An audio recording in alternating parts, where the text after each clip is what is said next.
Discussions about the effectiveness of various melee weapons pop up all the time on forums and blogs. So, I thought, why not throw in my 2 cents? Melee weapons are typically defined as anything that relies on muscle power to cause damage. This includes not just bladed weapons but also blunt ones like maces or clubs.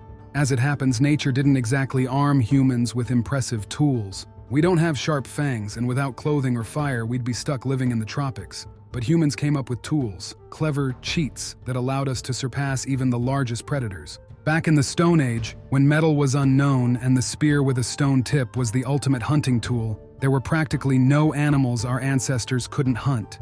Later, as farming emerged, populations grew, and social hierarchies formed, the focus shifted. Hunting and defense against predators took a back seat, and other humans became the main threat. This shift is key to understanding what makes a weapon effective. A simple stone-tipped spear can take down animals far heavier than a human. Against another person, though, its killing power was often overkill. But weapon effectiveness isn't just about what a weapon can do by itself. It depends on what the opponent is armed with and what kind of protection they have. Is it a one-on-one duel or a clash of tightly packed formations? Against an unarmed opponent, even a heavy branch can be deadly. But try facing a knight in a helmet and breastplate wielding a two-handed sword with that branch. You won't get far. Paradoxes arise when comparing weapons. For example, take a hefty wooden club and a saber. A saber strike on an unarmored opponent causes horrific wounds, while a club might result in a fracture or bad bruising. But if the target wears chainmail, the saber's effectiveness drops to nearly zero, while the club can still break bones. Long weapons like two-handed swords or polearms offer an advantage in reach, but a 5-meter pike, while effective in formations, isn't practical for one-on-one combat. So can we identify the most effective melee weapon? Surprisingly, yes, by drawing parallels to nature. Successful animal species thrive when they have a wide habitat, diverse variations, and a long evolutionary history. By that measure, the spear is the champion. Even chimps can sharpen sticks to hunt small animals. A study on this was published in Royal Society Open Science. In recorded history, Greek hoplites fought with long spears, Roman legions with shorter pilum, and knights, steppe nomads, samurai, and winged hussars all relied on variations of the spear. The rise of cavalry armed with spears and lances led to the creation of even more powerful polearms, like the pike and halberd. The spear remained relevant for as long as melee combat existed. Even the bayonet is an extension of this idea. While simplicity and low cost certainly contributed to its popularity, the spear wasn't just for common soldiers. It was also a favorite of professional feudal cavalry, people who typically owned land and serfs. Of course, as a thrusting weapon, the spear isn't flashy. That's why movies often overlook it, despite its historical importance. To be fair, the spear was a hunting and warfare tool, but no warrior relied solely on it. It was a weapon for medium-range combat, usually paired with gear for close-quarters fighting. Despite the incredible variety of weapons in this category, they can generally be grouped into 3 types. The first appeared during the Bronze Age, when people realized that a long strip of metal meeting human flesh was never going to end well for the latter. Almost every Eurasian culture either developed or borrowed some form of long-bladed weapon. Whether single-edged or double-edged, straight or curved with different balance points, the core concept remained the same.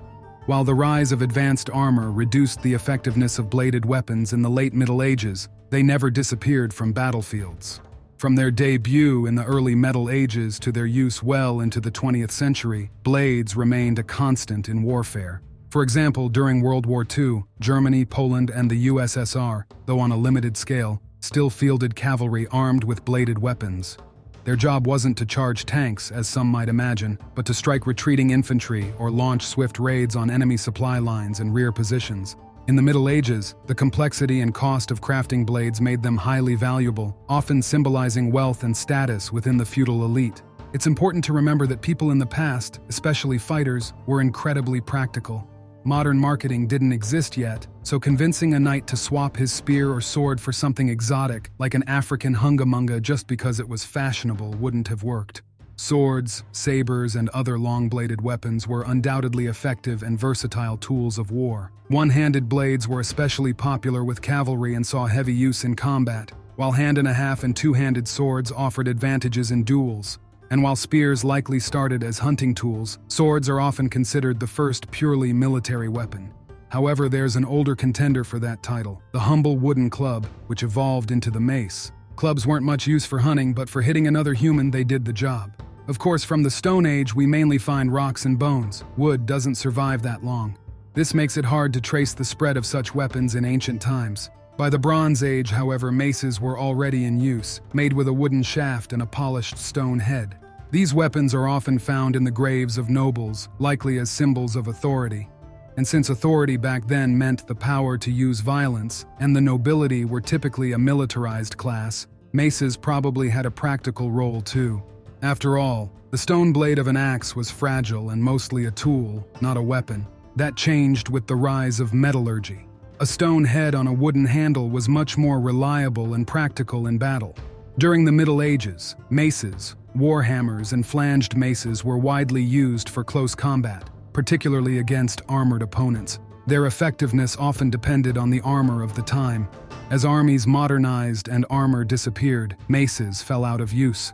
In battle, speed is crucial, and here, bladed weapons have the edge. Overall, blunt weapons were effective but not very versatile.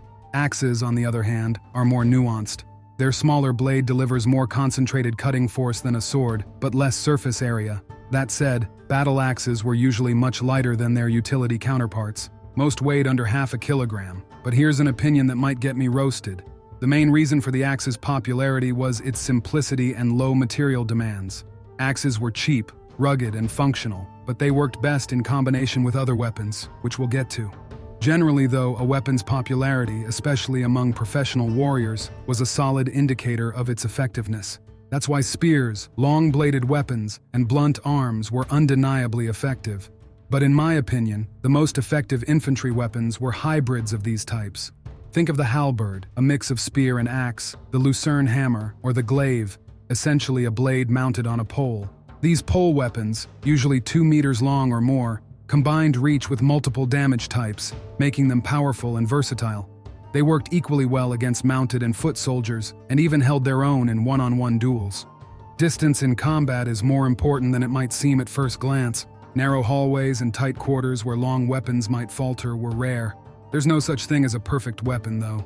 Halberds weren't exactly practical for daily carry, but they were fearsome on the battlefield. They could slash, stab, pull riders from horses, and trip opponents. You might notice I haven't mentioned the flail or war picks. That's because these were more niche tools. Flails were probably decent for striking knights from a wagon or in duels, but unwieldy in formation combat. War picks could theoretically pierce armor, but they often got stuck in it. Comments on videos often say something like, "It's all about the skill of the wielder." Any weapon can be effective in the hands of a master. That's a classic movie trope. We love watching a lone hero defeat waves of enemies with whatever's at hand. But if skill alone decided effectiveness, weapon evolution would never have happened. In the Middle Ages, war was primarily the domain of feudal lords or mercenaries, people who lived by fighting and pillaging, which were basically the same thing back then. A warrior outclassing everyone else was as rare as a unicorn on the battlefield. In the end, a wall of bullets outperformed all the twirling swords, and melee weapons became a relic of the past.